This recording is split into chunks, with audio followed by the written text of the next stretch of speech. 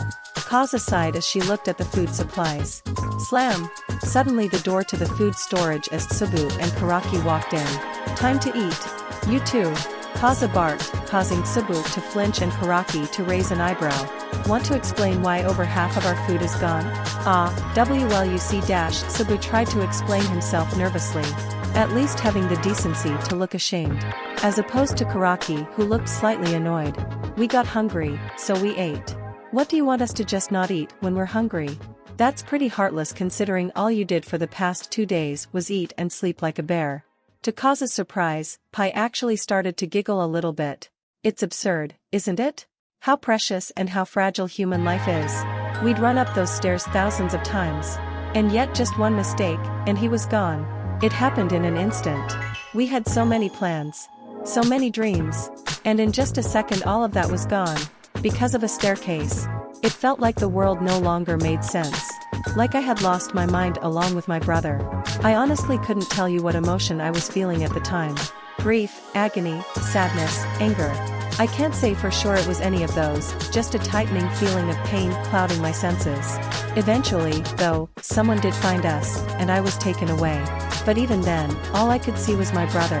I had memorized every little detail of his corpse in my mind, so much so that I could tell what the morticians had changed when I next saw him. Although I paid little attention to it. With all the blood gone, I didn't just view him as my dead brother, but as my brother's corpse. As a symbol of the memories we shared. My brother was dead, yes. But those memories we shared, the bond we had, every word spoken, was immortalized and set in stone. There I could see every memory we shared, leading up to his death, and I wondered what memories he had apart from me. And quickly I felt at peace. The pain flew away, and soon I remembered the precious life we shared. I love my brother, nothing will ever change that. His dead body was a symbol of the life he'd lived, with me. That was my awakening. That was when I realized what beauty was to me. So you thought your dead brother's body was beautiful, because you saw it as a memento of your bond? Kaza asked, trying to understand this insane line of logic. Not just our bond, but of his life. The life I'd treasured so much. Pai exclaimed. I could see the story of his life unfold, begging to end, and I love it. Its ending caused me pain, but only because I loved the story so much, but of course, I could not view his corpse forever. But I still longed to see it. That was when I started to work on my first masterpiece. My brother's body. At first, I tried painting him from when he was at the funeral, but that body had too many alterations for my liking. So then I painted him from right after he fell down the stairs. It was good at first, but still, I thought I could improve. Perhaps take some creative liberties, and after much time, I created a masterpiece I have yet to outdo. My brother lied in my arms, as I kissed his forehead with a tear rolling down my eye, and a smile on my face. Many of our toys, drawings, and other things we held dear, were scattered about, covered in his blood. Completely symbolizing the life and death of my beloved brother, and everything he meant to me. It was only after I painted that, did I cry for the first time since his death. Tears of sadness, but also, tears of joy. Kaza was at a loss for words. She didn't know how to process any of what she just heard. Where were your parents during this? Grieving mostly, although when they did see my masterpiece, they were not as enthusiastic as I, Pai explained with a sigh. That was when I first learned that many others would not view my art the same way I did. I tried to tell them this piece was a celebration of his life, but they could not view it as anything other than his death. They urged me to create pieces of when he was alive, but they just didn't feel as powerful.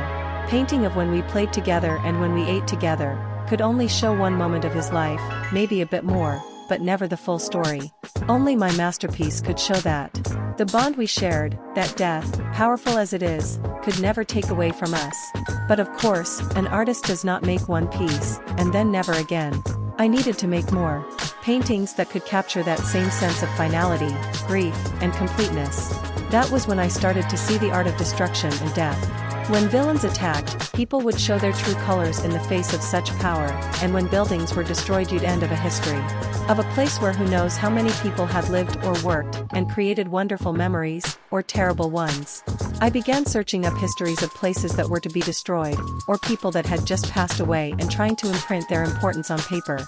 The end of a thing cements it signifies a beauty that surpasses all, in my opinion. That is why I am the way I am. That is my muse, my reason to live until my own gorgeous end. So you went mad with grief? Kaza summarized after hearing all that. Perhaps, but I don't truly care if I am considered mad or not. What matters is immortalizing the beauty of life and death. Pai finished. So, Captain, do you still dislike me and my art? No, Kaza answered eventually. I'm not gonna say I understand a thing about any of what you just said, and to be honest, I don't want to. But I get that you are not just some kind of sadist. Still think you're insane though. Better than most. Pai shrugged, looking pleased. You seem like you have a good head on your shoulders, Captain. I am glad Mr. Midoriya picked someone as diligent as you to lead us.